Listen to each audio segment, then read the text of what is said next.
আলহামদুলিল্লাহ সাউন্ড ছাড়ে আলহামদুলিল্লাহ আলহামদুলিল্লাহিল্লাযী হাদানা লিল ইসলাম الذي نزل القرآن هدى للناس وبينات من الهدى والفرقان وخلق الإنسان وكرمه وعلمه من البيان ما لم يعلم فسبحان الذي لا يحصى امتنانه باللسان ولا بالقلم ونشهد أن لا إله إلا الله وحده لا شريك له ونشهد أن سيدنا وسندنا وحبيبنا وطبيبنا وأولانا ومولانا محمد صلى الله تعالى عليه وعلى آله وأصحابه وبارك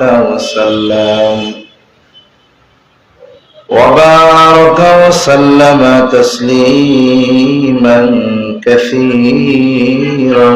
كثيرا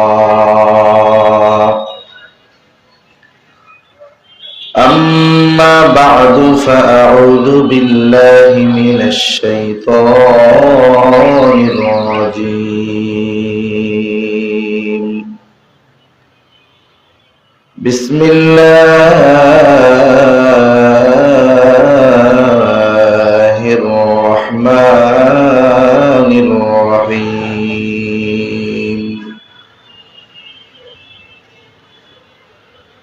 إن الله يأمركم أن تؤدوا الأمانات إلى أهلها وإذا حكمتم بين الناس أن تحكموا بالعدل إن الله نعم ما يعظكم به إن الله كان سميعا بصيرا وقال رسول الله صلى الله عليه وسلم لا إيمان لمن لا أمانة له أو كما قال النبي صلى الله عليه وسلم صدق الله العلي العظيم وصدق رسوله النبي الكريم ونحن على ذلك من الشاهدين والشاكرين والحمد لله رب العالمين سبحانك لا علم لنا إلا ما علمتنا إنك أنت العليم الحكيم اللهم صل على محمد وعلى آل محمد كما صليت على إبراهيم وعلى آل إبراهيم إنك حميد مجيد اللهم بارك على محمد وعلى آل محمد كما باركت على إبراهيم وعلى آل إبراهيم إنك حميد مجيد আল্লাহর মহব্বতে আমরা জবান খুলে একটু জিকির করি লা ইলাহা ইল্লাল্লাহ লা ইলাহা ইল্লাল্লাহ, লা ইলাহা ইল্লাল্লাহ।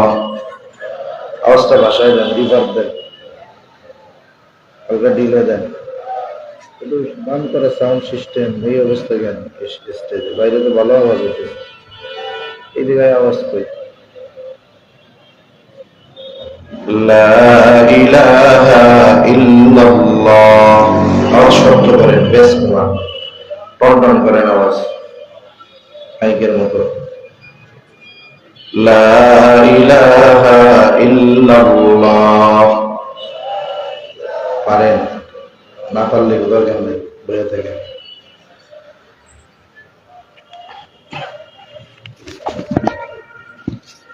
লা ইলাহা, আল্লাহ বলেন, আপনি বুঝতে পারছেন, পারেন না। লা ইলাহা ইল্লাল্লাহ মুহাম্মাদুর রাসূলুল্লাহ সাল্লাল্লাহু আলাইহি ওয়াসাল্লাম। আলহামদুলিল্লাহ, পূর্ব শেখপাড়া পর্বতা তাফসীরুল কোরআন মাহফিল কমিটির উদ্যোগে 12তম বার্ষিক ওয়াজ মাহফিল ও হালকায়ে জিকির। আজকের এই ওয়াজ মাহফিল ও হালকায়ে জিকিরের সম্মানিত শ্রদ্ধেয় সভাপতি হাফেজ মাওলানা মুফতি মোহাম্মদ আনাস সাহেব, ইমাম ও খতিব বাইতুল ফজল জামে মসজিদ, মিরপুর 14, ঢাকা। আমন্ত্রিত ওলামায়ে কেরাম, সামনে উপস্থিত মুরব্বিয়ানে কেরাম, সমবয়সী যুবক বন্ধু, স্নেহের ছোট ভাই, মাইকের আওয়াজ যত দূরে যায়, নিজ নিজ স্থানে অবস্থানরতা সম্মানিতা শ্রদ্ধা মা ও বোন, আল্লাহ রাব্বুল আলামিনের দরবারে অগণিত শুকর যে মহান মালিক আমাদের হায়াতে বরকত দিয়ে সুস্থ রেখে তার মহান হুকুম এশার নামাজের পর হাদিসের ভাষায় জান্নাতের বাগানে আসার বসার, কিছু কথা বলবার এবং শ্রবণ করবার তৌফিক যে মহান মনিব দান করেছেন, সে মহান মনিবকে খুশি করার জন্য মুহাব্বতের সাথে জবান খুলে অন্তর থেকে আমরা একবার কালিমাতুশ শুকর পাঠ করি, আলহামদুলিল্লাহ। অগণিত দুরুদ ও সালাম সৈয়দুল আম্বিয়া, আশরাফুল আম্বিয়া, খাতামুল আম্বিয়া, ইমামুল মুরসালিন, রহমাতুল লিল আলামিন মুহাম্মাদুর রাসূলুল্লাহ সাল্লাল্লাহু আলাইহি ওয়াসাল্লামের উপর। আমি আপনাদের খেদমতে পবিত্র কোরআনুল কারীমের সূরা নিসার 58 নম্বর আয়াত ও রাসূল আকরাম সাল্লাল্লাহু আলাইহি ওয়াসাল্লামের অগণিত হাদিস থেকে একটা হাদিস পাঠ করেছি। আল্লাহ তাআলার কাছে তৌফিক চাই, আল্লাহ তাআলা কিছু কথা বলার তৌফিক দান করেন, যে কথাগুলো আমাদের সবার দুনিয়া এবং আখিরাতের জন্য কল্যাণকর হয়। সকলে বলি আমিন। সম্মানিত উপস্থিতি, যে আয়াতখানা আপনাদের খেদমতে তিলাওয়াত করেছি, উক্ত আয়াতের মধ্যে আল্লাহ সুবহানাহু ওয়া তাআলা আমাদেরকে দুটি বিষয়ের আদেশ দিয়েছেন। কয়টি বিষয়? দুইটি বিষয়। এমন দুটি বিষয়, ইমাম শাফিঈ রাহমাতুল্লাহি আলাইহি বলে এই দুই বিষয় বা দুইটি গুণ যেই ব্যক্তির মধ্যে পাওয়া যাবে সেই ব্যক্তি সৌভাগ্যবান।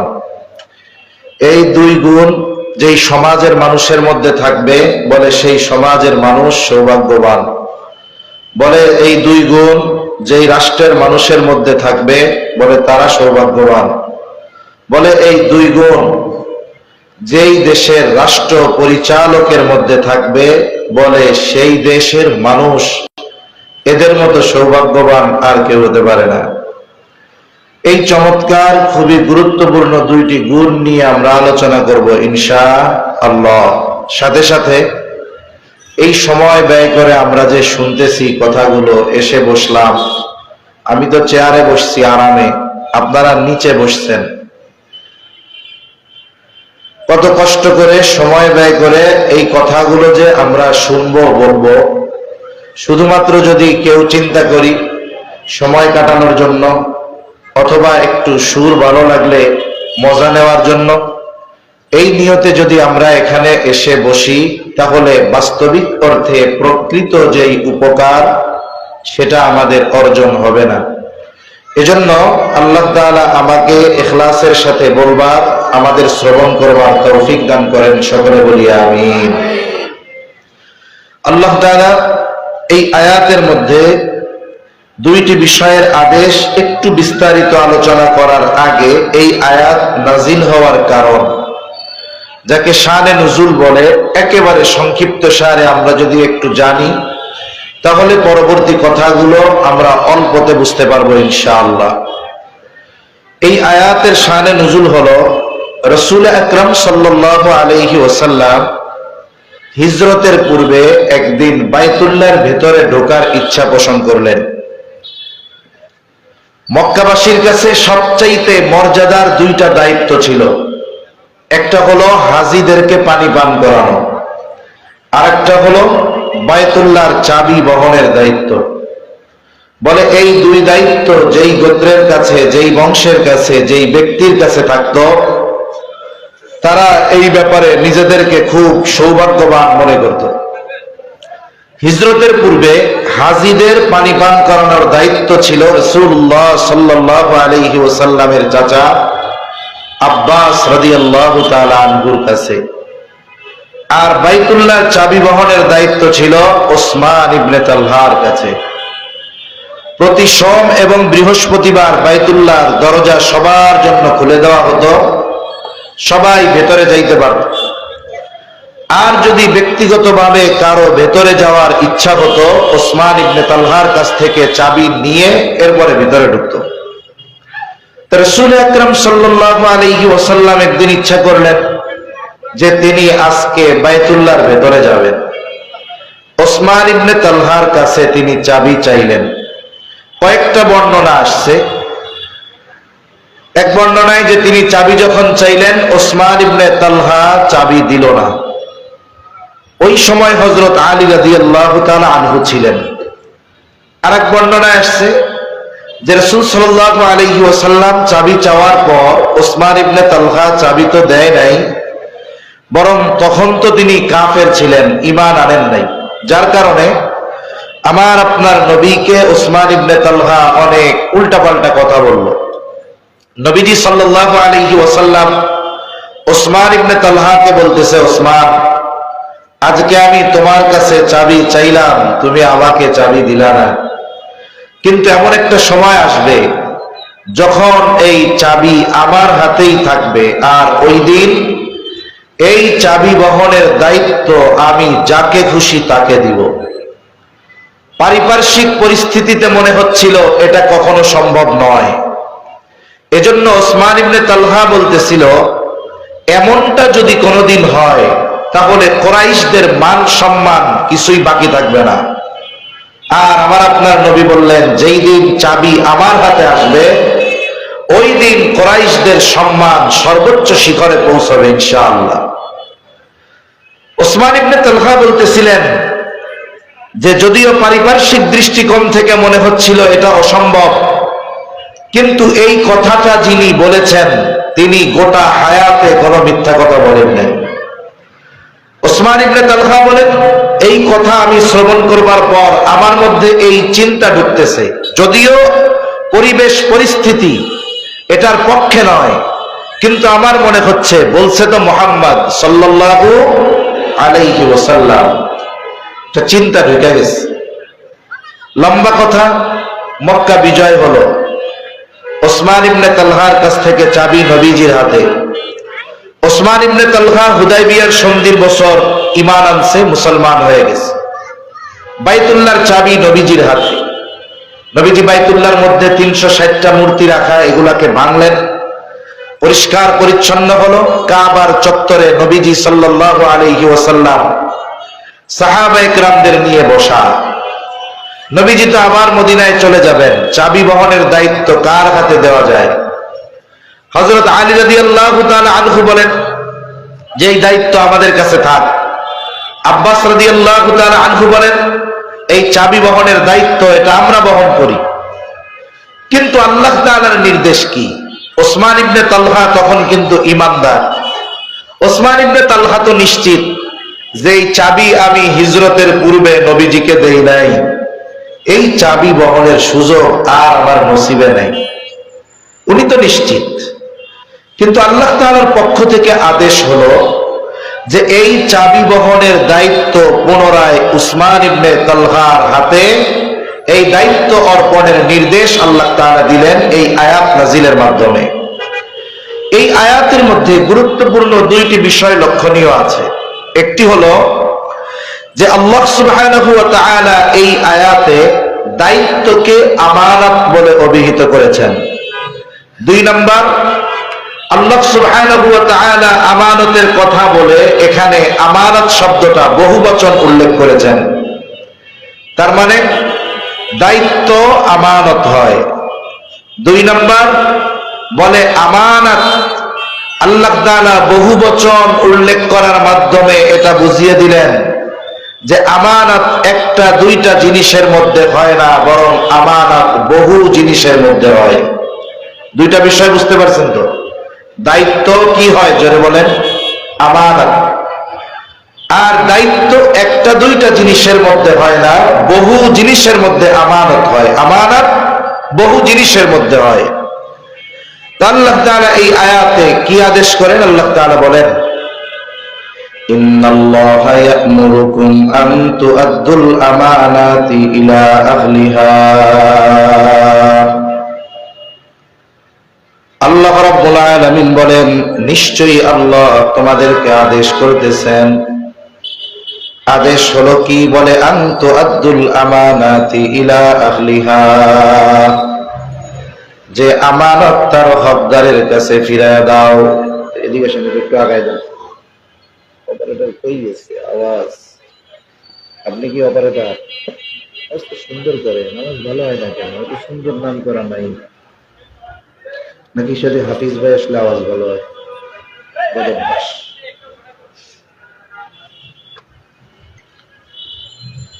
আল্লাহ রাব্বুল আলামিন বলেন, ইন্নাল্লাহা ইয়া'মুরুকুম আন তু'আদ্দুল আমানাতি ইলা আহলিহা।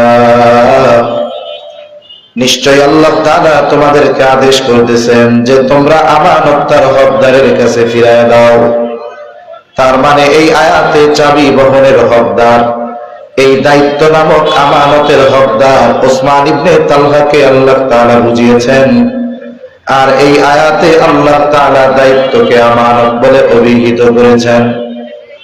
তবে মুফাসসিরিনে কেরাম বলেন, যদিও ওই ঘটনাকে কেন্দ্র করে এই আয়াত আল্লাহ তাআলা নাজিল করেছেন আর দায়িত্বকে আমানত বলে অভিহিত করেছেন, তবে এই আয়াতের মধ্যে সকল ধরনের আমানতের ব্যাপারে এই আদেশ। তার মানে আমার আপনার কাছে যত ধরনের আমানত আছে, সব ধরনের আমানত হেফাজতের নির্দেশ যিনি দিয়েছেন তিনি কে? আফসোসের বিষয় হলো সমাজের অনেক মানুষ, অনেক নামাজি আমানতদারিতার ব্যাপারে স্বচ্ছ ধারণা না থাকার কারণে নিজের অজান্তে অনিচ্ছায় আমানতের খেয়ানত করে ফেলে। সেই জন্য প্রত্যেকটা মুমিনকে আমানতদারিতার ব্যাপারে স্বচ্ছ ধারণা থাকা দরকার। কেন?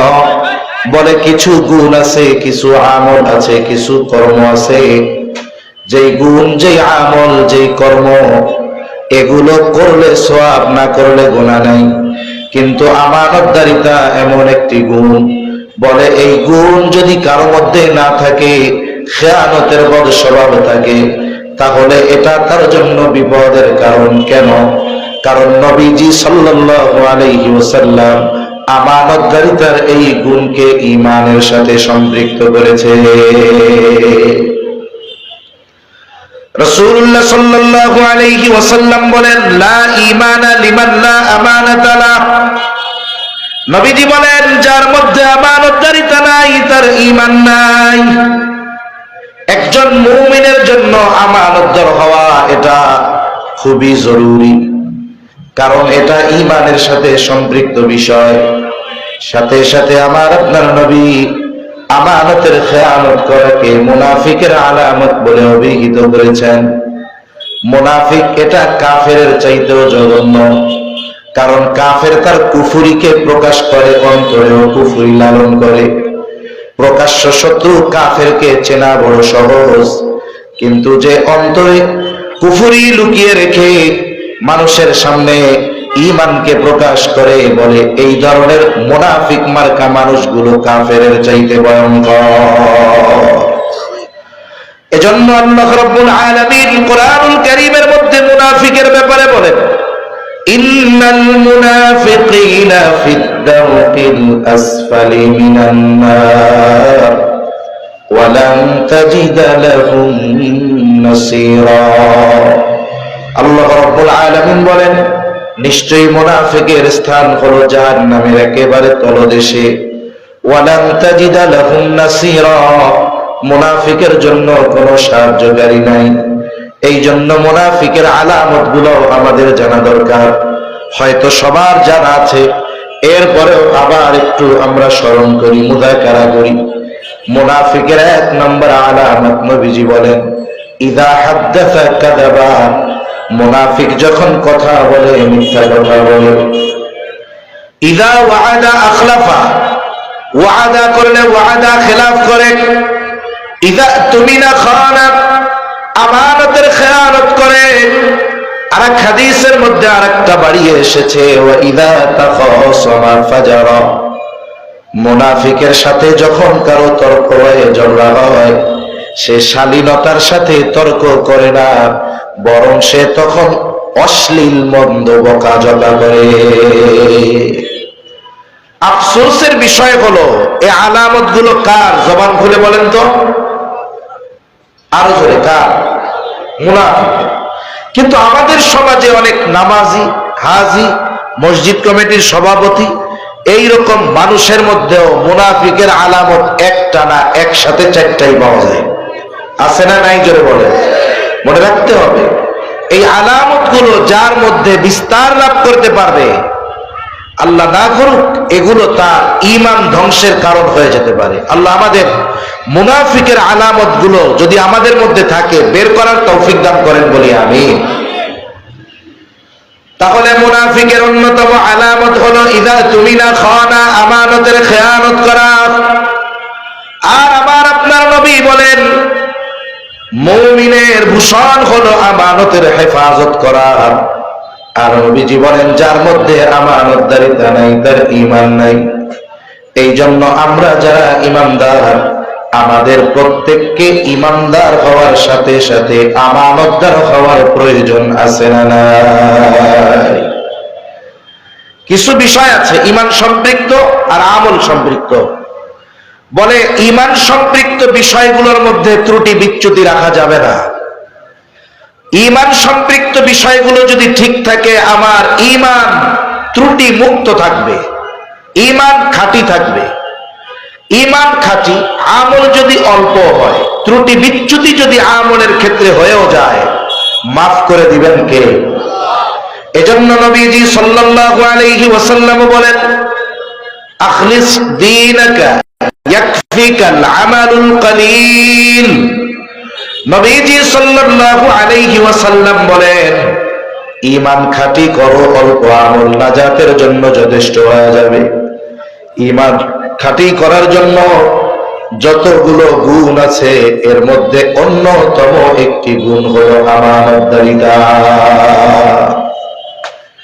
এজন্য আমাদের জানা দরকার আমানতদারিতা কোথায় কোথায় হয়। অনেক বিষয়ের মধ্যে তো আমানতদারিতা আছে, যেই কয়েকটা জেহেনে মোটামুটি আসে আমরা ওই কয়েকটা নিয়ে আলোচনা করি। 1 নম্বর, লেনদেনের ক্ষেত্রে আমানতদারিতা। স্বাভাবিক এই বিষয়টা আমরা বুঝি যে আমার কাছে কেউ যদি কোনো মাল আমানত রাখে, হেফাজতের জন্য রাখে, এটা তার হকদারকে ফিরিয়ে দিতে হবে। লেনদেনের ক্ষেত্রে স্বচ্ছতা অর্জন করতে হবে, এটা মোটামুটি আমরা সবাই বুঝি। স্বাভাবিকভাবে কেউ যদি আমার কাছে কোনো সম্পদ পাওনা থাকে, এটা আমানতের হোক বা সাধারণ হোক অথবা ওয়ারিস সূত্রে হোক, আমার আপনার কাছে কারো সম্পদ যদি থাকে, এই সম্পদের প্রকৃত মালিক যিনি, ওনার যদি মনেও না থাকে, জানাও না থাকে, ইসলাম আমাকে বলতেছে যে তুমি ওই ব্যক্তির হক নিজ দায়িত্বে তার কাছে ফিরিয়ে দাও। কিন্তু আমরা কি চিন্তা করি? আমরা তো অন্যের হক জোর করে মেরে খাওয়ার চিন্তা করি। আর কেউ যদি আমার কাছে পায় আর এটা যদি সে না জানে, তাহলে আমি মোটামুটি ওইটারে জায়েজ মনে করে খেয়ে ফেলি। এ ধরনের কাজ করা যাবে না। দেখুন, আমার আপনার নবী সাল্লাল্লাহু আলাইহি ওয়াসাল্লাম আল্লাহ তাআলা তার আগে পরে সব অন্যায় মাফ করে দিয়েছেন, পাপ মাফ, মাসুম আমার আপনার নবী, যার আগে পিছে কোনো গুনাহ নেই। এই নবীও জীবনের অন্তিম সময় যখন ঘনিয়ে এসেছে, মসজিদে নববীর মধ্যে সাহাবায়ে কেরামদের নিয়ে বসছেন। নবীজি বলতেছেন, তোমরা যদি আমার কাছে কেউ কোনো কিছু পাও না থাকো, সেটা চেয়ে নাও, কারণ আমি চাই না কেউ আমার কাছে কোনো কিছু প্রাপ্য থাকবে আর এই অবস্থায় আমি আল্লাহ তাআলার সাথে মিলিত হব, এটা আমি চাই না। এই জন্য আমাদেরও দৃঢ় প্রতিজ্ঞা থাকবে, এই দুনিয়ায় কিছু কম সম্পদ হলো, কম খাইলাম তাও ভালো, কিন্তু দুনিয়া থেকে যাওয়ার সময় কোনো মানুষ যেন আমার কাছে কোনো হক না পায়। কারণ কিয়ামতের দিন সবচাইতে নিঃস্ব ওই ব্যক্তি হবে যেই ব্যক্তির ইবাদতের অভাব থাকবে না, কিন্তু দুনিয়ায় সে মানুষেরটা মাইরা খাইবে। এজন্য আমি আপনি অন্য কারো সম্পদ, সেটা আমানত হোক, স্বাভাবিক সম্পদ হোক, অন্যায়ভাবে হোক, ওয়ারিসি সম্পদ হোক, আমার কাছে যদি কারো হক থাকে, আমরা ওই হকদারের হক ফিরিয়ে দিব ইনশাআল্লাহ। যদি একটু বেশিও দিয়ে দেন অসুবিধা নেই, আপনি আল্লাহর ভয়ে তাকে বেশি দিবেন আর আখিরাতে আল্লাহ তাআলা বেশি দেওয়ার প্রতিদান দিবে না, এটা হতে পারে না। তাহলে 1 নাম্বার, আমরা লেনদেনের ক্ষেত্রে আমানতদার হব। 2 নাম্বার, বলে কথাও কিন্তু আমানত হয়। নবীজি সাল্লাল্লাহু আলাইহি ওয়াসাল্লাম বলেন, ইযা হাদাসার রাজুলু সুম্মা ইলতাফাতা ফাহিয়া আমানাতু। নবীজি সাল্লাল্লাহু আলাইহি ওয়াসাল্লাম বলেন, যখন কোন মানুষ কথা বলে আর এদিকে সেদিকে তাকায়, ফাহিয়া আমানাতুন, এইভাবে যেই কথাটা সে যার কাছে বলে ওই কথাটা তখন আমানত হয়ে যায়। আমার আপনার কাছে কোন ব্যক্তি যদি কথা বলার সময় ডানে তাকায়, বামে তাকায়, সামনে পেছনে তাকায়, স্বাভাবিকভাবে আমি আপনি কি বুঝবো? আমি আপনি বুঝতে পারবো এই ব্যক্তি চায় না তার এই কথাটা আমি ব্যতীত অন্য কেউ শুনুক, অন্য কেউ জানুক। কিন্তু আমাদের খাসলাত, আমাদের অভ্যাস হলো ব্যতিক্রম। কোন ব্যক্তি যদি আমার আপনার কাছে কোনো কথা বলার পরে বলে, ভাই হুজুর আপনার কাছেই শুধু বললাম, খবরদার আপনি আর কারো কাছে বললেন না, তাইলে ওই ব্যক্তির কাজ সারা। যদিও কথাটা 2, 4, 10 দিন গোপন থাকতো, যখন বলে আর কারো কাছে বললেন না, তখন ওই কথা 1 ঘন্টা গোপন রাখা আমাদের জন্য কঠিন হয়ে যায়। পেটের মধ্যে কেমন যেন গন্ডগোল সৃষ্টি হয়ে যায়। লোহা খাইয়া হজম করে ফেলতে পারবে, কিন্তু আরেকজন যদি বলে কথা বললাম কারো কাছে বললেন না, এটা হজম করা কঠিন। তখন কি করে? ওই লোকটা তার চোখের আড়াল হওয়ার আগে আরেকজনকে ডাক দিয়া বলে, অমুক আমার এই কথাটা বলছে, কারো কাছে বলতে মানা করছে, আমি তোমারে বললাম, তুমি কাউরে বলো না। আমারেও তো বলতে মানা করছিল, কেন আপনি ওনার তেলে বললেন কেন? আপনি যেহেতু ওনার কথা শুনেন নাই, আপনি যারে বলছেন সেও শুনবে না, এটাই বাস্তবতা। এইভাবে একজন আর একজনের কাছে বলবে আর বলবে তোমার কাছে বললাম, তুমি কাউরে বললো না। এভাবে বলতে বলতে ফজরের পরের কথা জোহর হতে হতে 100 জনের কাছে পৌঁছায়া যায়। আমি বলছি একজনের কাছে, পৌঁছায়া গেছে 100 জনের কাছে। বলে ওই 100 জনের কাছে পৌঁছিয়েছে, এখন একটা খেয়ানত নাই, 100টা খেয়ানত হয়ে গেছে। বলে আমার পরে ওই কথা যত জনের কাছে পৌঁছাবে, যতগুলো খেয়ানত হবে, ততগুলো খেয়ানতের সমপরিমাণ গুনাহ প্রথম যার দ্বারা খেয়ানত শুরু হয়েছে তার আমলনামায় যোগ হয়ে যাবে।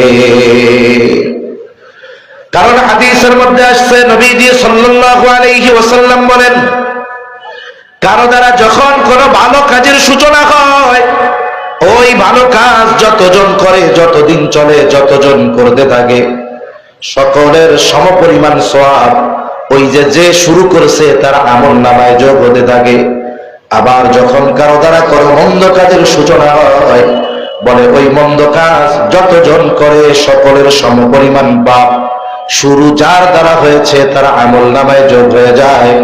আমার আপনার নবীজি বলেন, এই পৃথিবীতে সর্বপ্রথম অন্যায়ভাবে হত্যাকাণ্ড সংগঠিত হয়েছে আদম আলাইহিস সালামের এক সন্তানের দ্বারা। কিয়ামত পর্যন্ত এই পৃথিবীতে অন্যায়ভাবে যত হত্যাকাণ্ড হবে, সব হত্যাকাণ্ডের গুনাহ আদম আলাইহিস সালামের ওই হত্যাকারী সন্তানের আমলনামায় যোগ হয়ে যাবে। এজন্য সাবধানতা অবলম্বন করতে হবে কথার ক্ষেত্রেও। অনেক সময় দেখা যায় যার সাথে সম্পর্ক ভালো, এই কাদিয়ানি মার্কা পানি এটা কি কম দামে বেচে নেই? সব জায়গায় এটা দেয় কেন?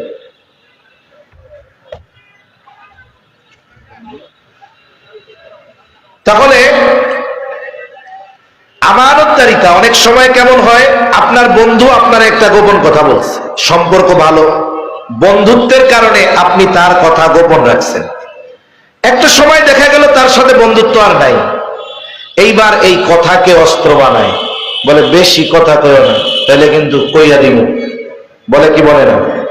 বলেন শুধু বন্ধুর আমানত হেফাজত করতে হবে, শত্রুরটা করা লাগবে না? আমার আপনার নবী শত্রুর আমানত হেফাজত করছেন। নবীজি যখন মক্কা থেকে মদিনার উদ্দেশ্যে রওনা হবেন, কেন মক্কা থেকে মদিনায় নবীজি গেলেন? মূল কারণ তো আল্লাহর নির্দেশ, কিন্তু বাহ্যিক যত কারণ, এর মধ্যে অন্যতম কারণ হলো কাফেরদের মাত্রাতিরিক্ত জুলুম অত্যাচার, ঠিক কিনা বলেন? এজন্য নবী যখন মক্কা ত্যাগ করতেছেন, বাইতুল্লাহর দিকে বারবার তাকান আমার আপনার নবী, আর চোখ দিয়ে পানি পড়তেছে। নবীজি মক্কাকে উদ্দেশ্য করে বলেন, আরে মক্কা, আমি তোমাকে ছেড়ে যেতে চাই নাই, কারণ তোমার বুকে আমার শৈশব, কৈশোর, যৌবন অতিবাহিত হয়েছে, তোমার বুকেই আছে আল্লাহর ঘর, আমি কখনো তোমাকে ছেড়ে যেতে চাই নাই, কিন্তু তোমার বুকে বসবাসকারী কিছু মানুষের কারণে আমি তোমার কাছে থাকতে পারলাম না। তার মানে নবীজি মক্কাকে কত ভালোবাসতেন, কত মহব্বত করতেন, এই আফসোসের দ্বারা বোঝা যায়। তাহলে তিনি যে মক্কা ছাড়তেছিলেন কাফেরদের অত্যাচারে, জুলুমে, কাফেররা সিদ্ধান্ত নিল যে মুহাম্মদ সাল্লাল্লাহু আলাইহি ওয়াসাল্লামকে দুনিয়া থেকে বিদায় করে দিতে হবে, কারণ আবু তালেব নাই, বাধা দেওয়ার মতো কেউ নাই। সব গোত্র থেকে এক একজন যুবক নির্বাচিত করা হলো। সিদ্ধান্ত হলো প্রত্যেক গোত্র থেকেই এক একজন এই হত্যাকাণ্ডে অংশগ্রহণ করবে, যাতে এক গোত্র অপর গোত্রকে দোষারোপ না করতে পারে। আল্লাহ তাআলা আমার আপনার নবীজিকে জানায় দিয়েছিলেন, পয়গম্বর, আপনার হিজরত শুরু হবে। যখন থেকেই হিজরতের ব্যাপারে আল্লাহ তাআলা ইঙ্গিত দিয়েছেন, তখন থেকেই কাফেরদের আমানত নবীজির কাছে রাখা ছিল। আস্তে আস্তে সবারগুলো নবীজি ফেরত দিয়ে দিচ্ছিলেন। শুধু তাই না, আমার আপনার নবীকে যারা হত্যার চেষ্টা করত, তারাও নিশ্চিন্ত মনে তাদের সবচাইতে দামি সম্পদ, দামি বস্তু আমার আপনার নবীর কাছে আমানত রাখত। চিন্তা করত, যতই শত্রুতা করি না কেন, যতই জুলুম অত্যাচার করি না কেন, মুহাম্মদ সাল্লাল্লাহু আলাইহি ওয়াসাল্লাম সে তো আল আমিন। আমাদের এই শত্রুতার কারণে, আমাদের এই অত্যাচারের কারণে, আমাদের এই জুলুমের কারণে সে কখনো আমাদের সম্পদের খেয়ানত করবে না। একটু চিন্তা করছেন? আমি বললাম, আপনারা শুনলেন, আমারও বলতে কষ্ট হয় নাই, আপনাদেরও শুনতে কষ্ট হয় নাই, কিন্তু যাদের দ্বারা জুলুমের শিকার হচ্ছি তাদের সম্পদের হেফাজত করা, এটা মহামানব ছাড়া কারো দ্বারা সম্ভব নয়। নবীজি এই আদর্শ রেখে গেছে যে শত্রুর আমানত হেফাজত করতে হবে। যে রাত্রে সফর শুরু, কাফেররা ঘর ঘিরে রাখছে। রাতের বেলায় হযরত আলী রাদিয়াল্লাহু তাআলা আনহুকে নবীজি ঘরে শোয়ায় গেছেন। কোন দায়িত্ব দিয়ে? বলে গেছেন, আলী, এখনো আমার কাছে কাফেরদের রাখা কিছু আমানত আছে, প্রত্যেকটা আমানতের বস্তু যথাযথভাবে তাদের হকদারের কাছে ফিরাইয়া দিবা, এরপরে মদিনার উদ্দেশ্যে সফর শুরু করবা। তার মানে যাদের কারণে মক্কা ছেড়ে নবীজিকে মদিনায় হিজরত করা লাগলো, হিজরতের সময় তাদের আমানতের বস্তুগুলো তাদের কাছে পৌঁছানোর ব্যবস্থা না করে আমার আপনার নবীজি সফর শুরু করেন নাই। এজন্য বন্ধু, আপনজন, প্রিয়জনের কথা বা অন্যান্য আমানত যেমন আমরা হেফাজত করি, বলে শত্রুরও কোনো আমানত যদি আমার আপনার কাছে থাকে, সেটারও হেফাজত করতে হবে কি হবে না? হবে। 3 নম্বর দায়িত্ব হয় আমানত। এখন তো এমন এক জামানা, দায়িত্বকে আমানত মনে করে না, দায়িত্বকে গনিমত মনে করে। এখন তো মানুষ টাকা দিয়ে দায়িত্ব নিতে চায়, মানুষ মানুষকে হত্যা করে দায়িত্ব নেয়, ঘুষ দিয়া দায়িত্ব নেয়, মাইরা দায়িত্ব নেয়, মনে করে আমরা দায়িত্ব পাইলেই আমরা গেইনার। অথচ এমন এক জামানা ছিল মানুষকে জোর করে পিটিয়েও দায়িত্ব দেওয়া যায় নাই। ইমাম আবু হানিফা রাহমাতুল্লাহি আলাইহি খলিফা মনসুরের সাথে দেখা। খলিফা মনসুর বলে, ইমাম, প্রধান কাজী, প্রধান বিচারকের পদ শূন্য, আপনাকে ওই পদে নিয়োগ দেওয়া হলো। খলিফা মনসুর সরাসরি নিয়োগ দিয়ে দিলেন ইমাম আবু হানিফাকে। ইমাম আবু হানিফা রাহমাতুল্লাহি আলাইহি সরাসরি প্রস্তাব প্রত্যাখ্যান করে বললেন, ওই দায়িত্ব আমি নিতে পারবো না। প্রস্তাব দিয়েছে খলিফা আর ফিরিয়ে দিয়েছেন ইমাম আবু হানিফা। খলিফার ইগোতে লাগছে, আত্মমর্যাদায় আঘাত লেগেছে। এইরকম পদ পাওয়ার জন্য মানুষ কত আশাবাদী, আর আমি নিজে পদ দিলাম, মানুষের সামনে এরকম ফিরাই দিল, ইগনোর করলো, প্রত্যাখ্যান করলো এই পদ। মানুষ যখন কোন দায়িত্বে থাকে, ওই দায়িত্বের একটা গরম আছে, চেয়ারের একটা গরম আছে না, পোশাকের একটা গরম আছে না, হাতে লাঠি থাকলে দেখবেন আর এক রকম গরম থাকে, অস্ত্র থাকলে আর এক রকম গরম থাকে। তখন সন্তান তুল্য কিশোরদের বুকেও গুলি চালাতে ওই জালেমদের একটু বুক কাঁপে না, ঠিক কিনা বলেন? এজন্য খলিফা এমনিই তো বড় পদ, আবার হাতে ছিল চাবুক। ইমাম আবু হানিফার গায়ে চাবুক দিয়ে একটা বাড়ি মেরে দিয়েছে। খলিফা মনসুর যখন রাজপ্রাসাদে ফিরে গেলেন, খলিফা মনসুরের চাচা বলে, মনসুর, কাজটা ভালো হয় নাই, তুমি ইমাম আবু হানিফার গায়ে চাবুক দিয়ে আঘাত করেছো, কাজটা ভালো করো নাই, তার কাছে ক্ষমা চাও। মানুষ রাগান্বিত অবস্থায় অনেক কিছু করে ফেলতে পারে, বলতে পারে, কিন্তু যখন রাগ চলে যায় মানুষেরা ওই কথা, ওই কর্মের জন্য লজ্জিত হয়ে যায়। রাগান্বিত অবস্থায় সিদ্ধান্ত নিলে এই ধরনের বিষয়গুলো মানুষের অনেক সময় গোটা হায়াত পস্তানোর কারণ হয়। এজন্য সিদ্ধান্ত সব সময় নিতে হয় ঠান্ডা মাথায়, সিদ্ধান্ত ভেবেচিন্তে নিতে হয়। রাগের মাথায় সিদ্ধান্ত নিলে অধিকাংশ সময় ভুল হয়। এজন্য যে কোনো সিদ্ধান্ত আমরা ঠান্ডা মাথায় ভেবেচিন্তে নিব। আর রাগ উঠলে কি করব? রাগ উঠলে আপনি অবস্থার পরিবর্তন করবেন। দাঁড়িয়ে আছেন, বসে পড়েন, বসে আছেন, শুয়ে পড়েন, শুয়ে থাকলে গড়াগড়ি দেন, মসজিদে চলে যান, আপনার যার সাথে রাগ তার থেকে দূরে সরে যান, ওযু করেন, নামাজে দাঁড়িয়ে যান। এই কাজগুলো করলে আশা করা যায় রাগ কমে যাবে। যার সাথে ঝগড়া হচ্ছে রাগারাগি, তার থেকে মুখ ঘুরিয়ে অন্যদিকে চলে যান, তাহলে দেখা যাবে রাগ কমে যাবে। কিন্তু রাগ যতই আসুক, রাগের মাথায় সিদ্ধান্ত নেওয়া এটা কোনো বুদ্ধিমান সচেতন ব্যক্তির কাজ নয়। আমাদের রাগ দুনিয়ার ক্ষেত্রে হয়, দ্বীনের ক্ষেত্রে হয় না, এটাও দুঃখের বিষয়। রাগটা যদি দ্বীনের ক্ষেত্রে হইতো, ইসলাম মানতেছে না, ইসলামের উপরে আঘাত, কোরআন সুন্নাহর উপরে আঘাত, এই জন্য আমাদের রাগ হয় না। আমাদের রাগ হয় দুনিয়াবী বিষয় নিয়ে। তা রাগ যদি আসে, আমরা রাগ কমানোর জন্য পদ্ধতিগুলো অবলম্বন করব এবং রাগান্বিত অবস্থায় সিদ্ধান্ত নিব না, ইনশাআল্লাহ বলেন। এখন তো রাগ নাই, এখন চিন্তা করতেছে কাজটা তো ভালো হয় নাই, কিন্তু মাফ চাইতে চাইতে তো লজ্জা লাগতেছে। এজন্য খলিফা মনসুর তার একজন বিশ্বস্ত সহচরকে পাঠিয়ে দিলেন, যাও আমার পক্ষ থেকে ক্ষমা চাও। সাথে সাথে খলিফা মনসুর এক থলে স্বর্ণ মুদ্রা দিয়ে বললেন, এটা ইমাম আবু হানিফাকে আমার পক্ষ থেকে হাদিয়া দিবা, বলবা খলিফা মনসুরের পক্ষ থেকে এটা আপনার জন্য হাদিয়া। লোকটা চলে গেল। ইমাম আবু হানিফার কাছে গিয়ে বলে, ইমাম, খলিফা তার আচরণের জন্য লজ্জিত ব্যথিত, তিনি আমাকে পাঠিয়েছেন আপনার কাছে ক্ষমা চাওয়ার জন্য, তিনি আপনার কাছে ক্ষমা প্রার্থী, আপনি তাকে ক্ষমা করে দেন। ইমাম আবু হানিফা রাহমাতুল্লাহি আলাইহি নববী গুণে গুণান্বিত মানুষ, উনি বললেন, হ্যাঁ, আমি তারে মাফ করে দিলাম। এইবার লোকটা বলে, খলিফা আপনার জন্য এই 1 থলে স্বর্ণ মুদ্রা হাদিয়া দিয়েছে, আপনি যদি এটা গ্রহণ করেন তবেই তিনি সুনিশ্চিত হবে যে আপনি তাকে ক্ষমা করেছেন। ইমাম আবু হানিফা বলে, মাফ করছি, হাদিয়া লাগবে না, ফেরত নিয়ে যাও। লোকটা বারবার পিড়াপিড়ি করতেছে। ইমাম আবু হানিফা তাকে জিজ্ঞাসা করলেন, তোমার খলিফা আমাকে যে এত স্বর্ণ মুদ্রা হাদিয়া দিল, এটা উনি পেলেন কোথায়? ওটা কি ওনার ব্যক্তিগত সম্পদ নাকি? এইবার লোকটা বলে, না, উনি এই সম্পদ পাবেন কোথায়? উনি এটা রাষ্ট্রীয় সম্পদ থেকে দিয়েছে, রাষ্ট্রীয় কোষাগার থেকে দিয়েছে। বলুন তো, কোন দেশের রাষ্ট্রপ্রধান ওই দেশের যেই সম্পদ, ওই সম্পদের মালিক কি রাষ্ট্রপ্রধান না জনগণ? জোরে বলেন, কারা?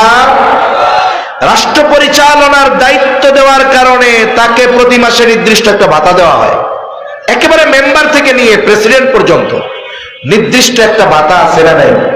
সাথে সাথে কিছু ফ্যাসিলিটি আছে না নাই?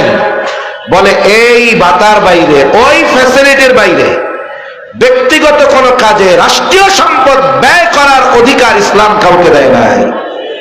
কারণ ওই সম্পদ অপচয় করতে দেওয়া হয় নাই, ওই সম্পদ নিজের মনে করার সুযোগ নাই, বরং এই সম্পদগুলোর রক্ষণাবেক্ষণ করার দায়িত্ব রাষ্ট্র পরিচালকদের দেওয়া হয়েছে, ঠিক কিনা বলেন? কিন্তু আফসোস, আমাদের দেশ সহ গোটা দুনিয়ার মধ্যে প্রায় একই অবস্থা। যারাই এই দায়িত্বগুলো পায় এটাকে আমানত মনে করে না, গনিমত মনে করে lakh lakh billion million trillion trillion dollar নিজের মনে করে দেশকে ধ্বংস করে বিদেশে পাচার করে, ঠিক কিনা বলে? মনে রাখতে হবে, এগুলোর মধ্যে মানুষের হক আছে। তাহাজ্জুদ পড়া পার পাওয়া যাবে না, কিয়ামতে ধরা খাবে। কে? ইবাদতের অভাব নাই, বান্দার হক নষ্ট করছে তারা। এজন্য যারা রাষ্ট্র পরিচালনা করে এই সম্পদ তাদের কাছে দায়িত্ব। কিন্তু দেখুন আফসোস, আমাদের এই ছোট্ট দেশ, এখানের অবস্থা হলো এইরকম, যদি কেউ কোনো এরকম দায়িত্ব পায় অল্প দিনে আঙ্গুল ফুলা কলা গাছ হয়ে যায়। এই করোনাকালীন সময়ে ইংল্যান্ডের প্রধানমন্ত্রী উনি বলতেছেন যে আমি প্রধানমন্ত্রীর দায়িত্ব ছেড়ে দিতে চাই। কেন? বলে আমাকে যে সম্মানী দেওয়া হয়, ভাতা দেওয়া হয়, এটা দিয়ে আমার ফ্যামিলি চলে না। আমি এই প্রধানমন্ত্রীর দায়িত্ব পালন করতে গিয়া ব্যবসা বাণিজ্যে সময় দিতে পারতেছি না, আমার পরিবার চালানো কষ্টকর হয়ে যাচ্ছে। আসলে আমি চিন্তা করি, ওই বেটার কপাল পড়া, ওই দেশে জন্মগ্রহণ করছে। তুই বাংলাদেশে চলে আয়, কোনো মতে মেম্বার হ, দেখ 5 বছরে তুই ঢাকা শহর 5 তলা বাড়ির মালিক হয়ে যেতে পারবি, ঠিক কিনা কর? এগুলো আমাদের দেশের অবস্থা। আর একটা অমুসলিম দেশের প্রধানমন্ত্রী, এই পৃথিবীর মধ্যে অন্যতম 3য় বিশ্বের দেশ যাদেরকে বলা হয়, ওই দেশের প্রাইম মিনিস্টার কি বলে? বলে আমি দায়িত্ব ছেড়ে দিব। কেন? বলে আমার পরিবার যা খরচ দেন তা দিয়ে চলে না। আর আমাদের দেশের অবস্থা হলো, মানুষ এই জনসেবাকে পেশা হিসাবে গ্রহণ করে নিয়েছে। তার মানে ক্ষমতায় বসো, দায়িত্ব পাও, একেবারে ঘাপুস ঘুপুস যা পাও কামায়া আঙ্গুল ফুলা কলা গাছ হয়ে যাও। অথচ এগুলো ছিল আমানত, ঠিক কিনা বলেন? ইমাম আবু হানিফা বলে এটা ফেরত নিয়ে যাও, আর খলিফাকে জানায় দিবা রাষ্ট্রের সম্পদ তার ব্যক্তিগত কাজে ব্যবহার করার অনুমতি নাই, কারণ এটা তার কাছে আমানত। তার জন্য যেই ভাতা, তার বাইরে 1টা টাকা নিজের কাজে এসে ব্যবহার করতে পারবে না, কারণ মানুষের সম্পদ তাকে রক্ষণাবেক্ষণ এবং যথাযথ স্থানে ব্যয় করার জন্য দায়িত্ব দেওয়া হয়েছে। এইবার লোকটা চলে গেল খলিফার কাছে, গিয়া ইমাম আবু হানিফার ব্যাপারে মিথ্যার প্রলেপ দিয়ে সাজায়া ইমাম আবু হানিফার ব্যাপারে অভিযোগ দিয়া দিল। সমাজে কিছু মানুষ আছে যেই মানুষগুলো মিথ্যাকে শৈল্পিক রূপ দিতে পারে। যেমন আপনাদের তো বেশি দূরে যাওয়া লাগবে না, আমরাও ছোটবেলায় মাদ্রাসায় যখন পড়তাম, মাঝে মধ্যে গুলিস্তান গেলে দেখতাম একটা ক্যাসেট নিয়ে আরেকজন লোক কিছু গাছের শেকড় নিয়ে হকার লেকচার দিচ্ছে, তার চতুর্দিক দিয়ে লোকজনে ভরপুর। একজন আরেকজনের কাঁধের উপরে ভর দিয়ে দেখতেছে, কি কয়? ওষুধ বেচে। কি ওষুধ? বলে আপনি যদি 10 টাকা দিয়ে আমার কাছ থেকে এই শেকড়টা নেন, আপনার ডায়াবেটিক্স, কিডনির সমস্যা, এই সেই হ্যান ত্যান সব ভালো হয়ে যাবে। মানুষ একাগ্রতার সাথে শুনতেছে কথাগুলো, এখন একজনকে যদি আপনি ওখান থেকে আলাদা করে পাশে ডেকে এনে বলেন, ভাই আপনি তো এই লোকের লেকচার একেবারে একাগ্রতার সাথে শুনতেছেন, তা আপনার কি বিশ্বাস হয় যে এই ব্যক্তি যে বলতেছে 10 টাকার এই গাছের শেকড়ে সব রোগ ভালো হবে? কয় অসম্ভব, এটা মিথ্যা কথা। তাহলে আপনি মনোযোগ দিয়ে শুনতেছেন কেন? তখন বলবে, ভাই মিথ্যা হইলেও শুনতে তো ভালোই লাগে, ঠিক কিনা বলে? এই যে এত সুন্দর করে সাজায় মিথ্যা কথা বলা লোক সমাজে কম বেশি আছে। তার লোকটা ইমাম আবু হানিফার ব্যাপারে অভিযোগ দিছে মিথ্যাকে প্রলেপ দিয়ে সুন্দর মতো মিথ্যা কথা। ইমাম আবু হানিফার ব্যাপারে খলিফা এবার প্রচন্ড রাগ, বলে যাও আটকায়া জেলখানার মধ্যে বড়। ইমাম আবু হানিফাকে আটক করা হলো, জেলখানার মধ্যে বড় হলো। প্রতিদিন চাবুক দিয়ে আঘাত করা হতো আর বলা হতো, আপনি যদি প্রধান বিচারকের দায়িত্ব নেন ছেড়ে দেওয়া হবে। ইমাম আবু হানিফা চাবুকের আঘাত সহ্য করেছেন, তবু প্রধান বিচারকের দায়িত্ব গ্রহণ করেন নাই। ঐতিহাসিকদের থেকে দুইটা মত পাওয়া যায়। একটা হলো ইমাম আবু হানিফা একটা সময় ওনাকে খাবারের সাথে বিষ মিশিয়ে হত্যা করা হলো। আর এক বর্ণনায় আসছে উনি যখন প্রচন্ড অসুস্থ ওনাকে ছেড়ে দেওয়া হলো, গৃহবন্দী করে দেওয়া হলো। ওই অবস্থায় ইমাম আবু হানিফা দুনিয়া থেকে বিদায় নিলেন। ওনার শাগরেদ, ওনার ছাত্ররা জিজ্ঞাসা করে, ওস্তাদ যেই দায়িত্ব নেওয়ার কারণে আপনার উপরে এত জুলুম এত অত্যাচার, অথচ ওই দায়িত্ব নেওয়ার জন্য যত যোগ্যতা দরকার সব আল্লাহ তাআলা আপনাকে দিয়েছেন, এরপরেও জুলুম সহ্য করলেন, তবু প্রধান বিচারকের দায়িত্ব কেন দিলেন না? ইমাম আবু হানিফা বললেন, শোনো, যেই দায়িত্ব আমি নেই নাই, কিয়ামতের দিন আল্লাহ তাআলা ওই দায়িত্বের ব্যাপারে আমাকে জিজ্ঞাসা করবে না। দায়িত্ব যদি নেই আর যদি এই দায়িত্ব পালনে কোনো ত্রুটি বিচ্যুতি হয়ে যায়, কিয়ামতের দিন আল্লাহ তাআলার সামনে আমাকে খেয়ানতের বোঝা নিয়ে দাঁড়াতে হবে। কারণ আবু দাউদের এক বর্ণনার মধ্যে আসছে, নবীজি সাল্লাল্লাহু আলাইহি ওয়াসাল্লাম বলেন, তোমাদের কাউকে যখন কোনো দায়িত্ব দেওয়া হয়, রাষ্ট্রীয় সরকারি দায়িত্ব দেওয়া হয়, কেউ যদি ওই দায়িত্বের সূচ পরিমাণ খেয়ানত করে, সূচ পরিমাণ, নবীজি সাল্লাল্লাহু আলাইহি ওয়াসাল্লাম বলেন, ওই ব্যক্তি সূচ পরিমাণ খেয়ানত করার কারণে কিয়ামতের দিন খেয়ানতের বোঝা নিয়ে আল্লাহর সামনে হাজির হবে। আমাদের দেশে যে যেই দায়িত্বে আছে, হোক সরকারি বা বেসরকারি, প্রত্যেকটা ব্যক্তি যদি তার দায়িত্বকে আমানত মনে করত, এই দেশ পৃথিবীর মধ্যে অন্যতম এক রোল মডেল হয়ে যাইত, ঠিক কিনা বলে? কিন্তু সবাই কি মনে করে? দায়িত্ব পাওয়ার পরে মনে করে এটাই আমার সুবর্ণ সুযোগ, এখন যা কামাইয়া নেওয়া যায়। একজন উচ্চপদস্থ সরকারি কর্মকর্তা জীবনে ঘুষ খায় না, অন্যেরটা মেরে খায় না, দায়িত্ব যথাযথভাবে পালন করে, অফিসে ফাঁকি দেয় না, ট্রেনিং নেওয়ার নাম দিয়া কোটি টাকা দুর্নীতি করে বিদেশ সফরে যায় না।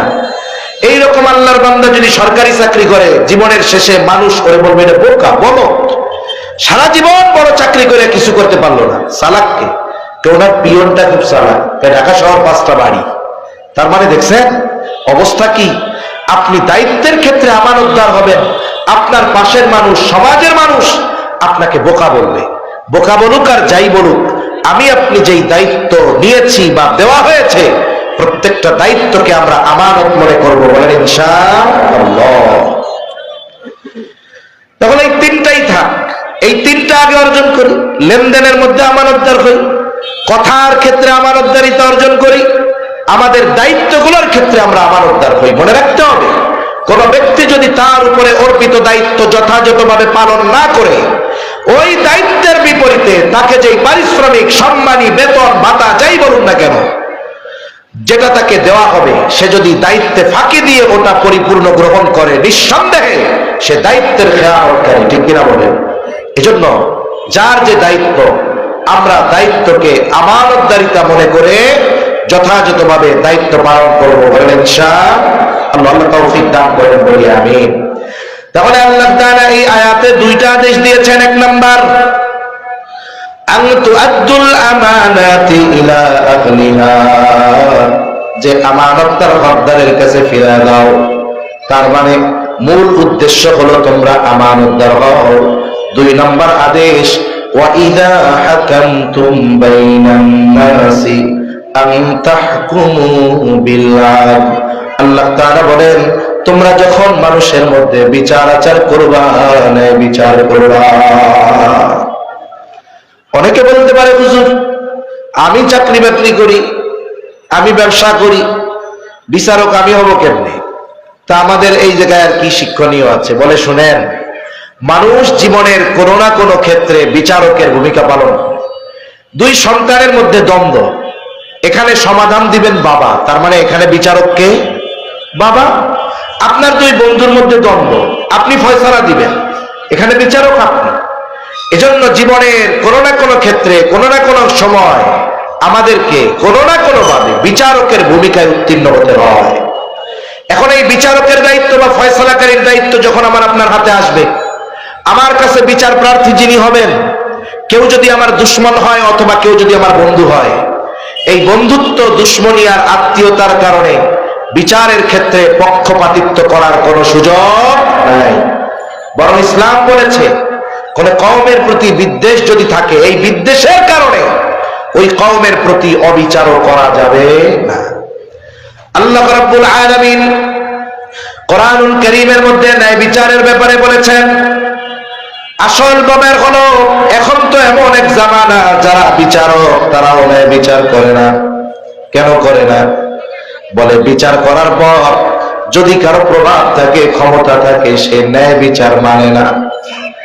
যদি কোনো বিচারক রায় দেয়, এটা যদি কোনো প্রভাবশালী ক্ষমতাশালীর বিপক্ষে যায়, ওই বিচারক রায় দেওয়ার পরে তার জীবন নিয়ে বেঁচে থাকাটাই কষ্টকর হয়ে যায়।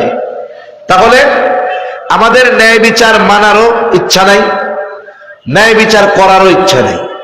এখন বিচারক যদি ন্যায় বিচার না করে, বিচারক যদি অবিচার করে, মানুষ যদি ক্ষমতার কারণে ন্যায় বিচার না মানে, বলেন তো এই সমাজের ব্যালেন্স ঠিক থাকবে? তাহলে দিন যাবে, মাজলুম বাড়বে, জুলুম শেষ হবে না, বৈষম্য শেষ হবে না, মানুষের অধিকার প্রতিষ্ঠিত হবে না। ঠিক কিনা বলেন? এজন্য বিচার ব্যবস্থার ব্যাপারে কথা আসে, বিচার ব্যবস্থা পৃথক করা হোক। কেন? কারণ বিচার বিভাগ যদি সম্পূর্ণ স্বাধীনতার সাথে বিচার কার্য পরিচালনা করার অধিকার পেয়ে যায়, তাহলে এই দেশে যারা চেয়ারে বসবে দুর্নীতি করা কঠিন হয়ে যাবে। এজন্য বিচার বিভাগকেও দলীয়করণ করে ফেলে। এই কয়েকদিন আগে একটা পত্রিকায় দেখলাম যে বেশ কয়েকজন বিচারক তাদের পদোন্নতি হয়েছে অবিচার করার কারণে। মানুষ তো একটা কাজে যদি ভালো করে তাইলেই না তারে প্রমোশন দিবে, ঠিক না? তাহলে বিচারকের কাজ কি?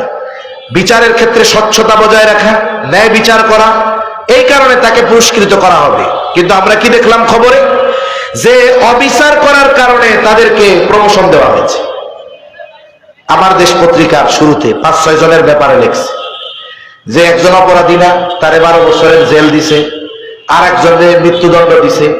এই অবিচার করার কারণে খুশি হইয়া তাদেরকে পদোন্নতি দেওয়া হয়েছে। হায় হায়, কোথায় গেছে ন্যায় বিচার, আমানতদারিতা, ন্যায় বিচার? এটা তো এই পৃথিবীতে প্রকৃত অর্থে পাওয়া এটা কঠিন, ঠিক কিনা বলেন? এজন্য প্রথম আমাদের পরিবর্তন হতে হবে, যে ন্যায় বিচার যদি হয় সেটা মেনে নেওয়ার টেন্ডেন্সি থাকতে হবে।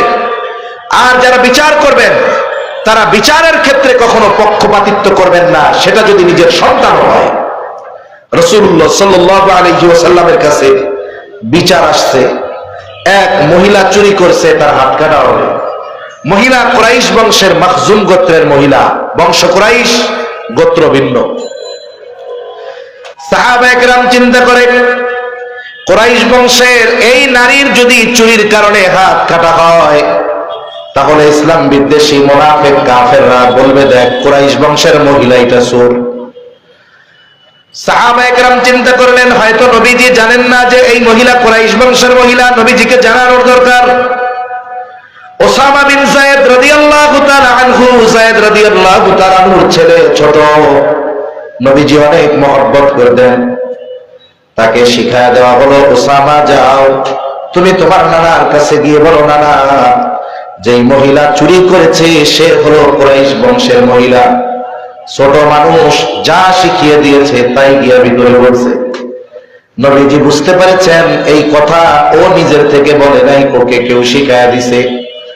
আমার আপনার নবীজি বের হয়ে বলতেছেন, তোমরা কি আমাকে এমন বিষয়ের জন্য সুপারিশ করতেছ যেই বিষয়ের সুপারিশ কার্যকর করার নির্দেশ দিয়েছেন কে? মনে রাখতে হবে, আল্লাহ সুবহানাহু ওয়া তাআলা যেই শাস্তিগুলোর ক্ষেত্রে চূড়ান্ত সিদ্ধান্ত দিয়ে দিয়েছেন, এখানে আপিল করার কোনো সুযোগ নেই। রাসূলুল্লাহ সাল্লাল্লাহু আলাইহি ওয়াসাল্লাম এরপরে খুতবা দিলেন। নবীজি বলতেছেন, তোমাদের পূর্বে আল্লাহ তাআলা অনেক সম্প্রদায়কে এই কারণে ধ্বংস করে দিয়েছে। কোন কারণে? বলে, যখন তাদের মধ্যে কোন সম্ভ্রান্ত ব্যক্তি চুরির অপরাধে আটক হতো, ওই যে সম্ভ্রান্ত ব্যক্তি বড় দলের নেতা, পদ আছে, বলে এই সম্ভ্রান্ততার কারণে তাকে শাস্তি দেওয়া হতো না, তাকে ছেড়ে দেওয়া হতো। আবার যখন একই অপরাধে কোন দুর্বলকে আটক করা হতো, তার উপরে শাস্তি কার্যকর করা হতো। তার মানে সম্ভ্রান্ত ব্যক্তির অপরাধ করে দিত মাপ, আর দুর্বল ব্যক্তি শাস্তির ঠেলায় কইতো বাপরে বাপ। অবস্থা তো এরকম। নবীজি বলেন, এই অবিচারের কারণে আল্লাহ তাআলা অতীতে বহু সম্প্রদায়কে আল্লাহ ধ্বংস করে দিয়েছেন। আমার আপনার নবীজি বলেন, আল্লাহর শপথ, যদি মুহাম্মাদের কন্যা ফাতেমাও চুরি করত, আমার আপনার নবীজি বলেন, লাকাতাতু ইয়াদাহা, মুহাম্মাদের কন্যা খাতুনে জান্নাত ফাতেমাও যদি চুরি করত, আমি অবশ্যই এই চুরির অপরাধে তার হাতটাও কেটে দিতাম। ইনসাফ, ন্যায় বিচার রাসূলুল্লাহ সাল্লাল্লাহু আলাইহি ওয়াসাল্লাম শিখায় দিয়েছেন। সাহাবায়ে কেরাম এই ন্যায় বিচার গোটা পৃথিবীব্যাপী প্রতিষ্ঠার জন্য সর্বোচ্চ প্রচেষ্টা করেছেন। ইতিহাসের অনেক ঘটনা আছে, খলিফার বিপক্ষে রায় গেছে, মেনে নিয়েছে, কোনো অসুবিধা নেই। কিন্তু আফসোস, আমরা ন্যায় বিচার মানিও না, যারা বিচারক তারা হিম্মত নিয়ে ন্যায় বিচার করেও না। এজন্য এই দুইটা গুণ যদি অর্জন হয়ে যায় সবার, রাষ্ট্রীয়ভাবে এই গুণ আসতে তো সময় লাগবে। একজন তো আমি, 10 জন মিলে আমরা। আমি আগে রাষ্ট্র পরিবর্তনের কথা বাদ দিয়ে নিজের পরিবর্তনের কথা চিন্তা করি। আমরা সবাই এই আশা করি যে আমাদের দেশে আমানতদার ন্যায়পরায়ণ শাসক আসুক। সকলে চাই কি চাই না? যে আল্লাহ আমাদের এমন শাসক দিন যিনি আমানতদার ন্যায়পরায়ণ, এটা আমরা চাই। এই চাওয়ার সাথে সাথে নিজের দিকে নজর দিতে হবে যে আমি কি আমানতদার, আমি কি ন্যায়পরায়ণ। আমি যদি আমানতদার ন্যায়পরায়ণ না হই, তাইলে আল্লাহ কেমন করে আমাকে আমানতদার ন্যায়পরায়ণ শাসক দিবেন? এজন্য পরিবর্তন শুরু করতে হবে আমার নিজের থেকে। আমি পরিবর্তন হব, সাথে সাথে আমার পরিবার পরিবর্তন হবে, আমার সমাজ পরিবর্তন হবে, নিজের পরে অন্যের পরিবর্তনের জন্য প্রচেষ্টা করব। এভাবে আস্তে আস্তে যদি আমরা চেষ্টা করি, আল্লাহ যদি সহায় হন, এক সময় আমাদের দেশ আমানতদার এবং ন্যায়পরায়ণতার ব্যাপারে গোটা বিশ্বের সামনে রোল মডেল হয়ে যেতে পারে। ঠিক কিনা বলে? এটা অসম্ভব নয়, এটা সম্ভব। কারণ এই পৃথিবীর মানুষ সম্প্রতি সময়ও এমন অনেক কিছু বাস্তবের চোখ দিয়ে দেখেছে যেটাকে তারা অসম্ভব মনে করত, কিন্তু ওই অসম্ভব গুলাকেও সম্ভব করেছেন কে? আরো জোরে বলেন কে? এজন্য আমরা আমানতদার ন্যায়পরায়ণ হব তো ইনশাআল্লাহ। এই দুইটা আদেশ কে দিয়েছেন? জোরে বলেন। আল্লাহর নাম কইতে সমস্যা? জোরে বলেন কে? আল্লাহ। এই দুইটা আদেশ দেওয়ার পরে আল্লাহ তাআলা এই দুইটাকে সুন্দর ওয়াজ বলেছেন। আমি যদি ওয়াজ করার পরে আমি নিজে বলি যে এই যে 1 ঘন্টা আপনাদের সামনে ওয়াজ করলাম, অনেক সুন্দর ওয়াজ করছি না, এটা যদি আপনাদের জিজ্ঞাসা করি, তাইলে আপনারা হুজুরে বলবেন যে এই হুজুরের তো পাবনায় থাকার কথা ছিল, ওনার এই জায়গায় ওয়াজ করতে আনছে কি? তার মানে মানুষ যদি নিজের কর্মের প্রশংসা নিজে করে, এটা দ্বারা সে ওয়েটলেস হয়ে যায়, এটা নির্বুদ্ধিতার পরিচয়। আর আল্লাহ তাআলা যখন তার নিজের কোন বিষয়ের প্রশংসা করেন, এর দ্বারা আল্লাহ তাআলার বড়ত্বের বহিঃপ্রকাশ ঘটে। ঠিক কিনা বলেন? আল্লাহ তাআলা বলেন, ইন্নাল্লাহা নি'মা ইয়া'iদুকুম বি, আল্লাহ তাআলা তোমাদের কতই না সুন্দর ওয়াজ করলেন। এই দুইটা বিষয়কে আল্লাহ তাআলা সুন্দর ওয়াজ বলে অভিহিত করলেন। সাথে সাথে কেমন যেন আল্লাহ তাআলা জানায় দিলেন, গোলাম, এই সুন্দর দুইটা ওয়াজ তোমরা জানবার পর, শুনবার পর, এই দুই ওয়াজের উপরে আমল করো কি করো না, অথবা এই দুই সুন্দর ওয়াজের ব্যাপারে কি আলোচনা সমালোচনা করো। আমল করলেও আমি আল্লাহ দেখি, না করলেও দেখি। আলোচনা সমালোচনা করলেও আমি আল্লাহ শুনি। কেন? কেমন যেন আল্লাহ তাআলা বলেন, ইন্নাল্লাহা কানা সামিআন বাসীরা, নিশ্চয়ই আল্লাহ তাআলা সর্বশ্রোতা সর্বদ্রষ্টা। এখন এই সুন্দর দুইটা ওয়াজ, আমানতদারিতার গুণ আর ন্যায়পরায়ণতার গুণ, এই সুন্দর দুইটা বিষয় জানবার পরে আমরা যদি আমল না করি, এটা আমাদের জন্য নিতান্তই বোকামি হবে। এজন্য আমরা সবাই নিজেদেরকে আমানতদারিতার গুণে, ন্যায়পরায়ণতার গুণে সুসজ্জিত করব। জবান খুলে বলেন ইনশাআল্লাহ। আরো জোরে বলেন ইনশাআল্লাহ। আল্লাহ সবাইকে তৌফিক দান করুন, আমিন। ওয়া আখিরু দাওয়ানা আনিল হামদুলিল্লাহি রাব্বিল আলামিন।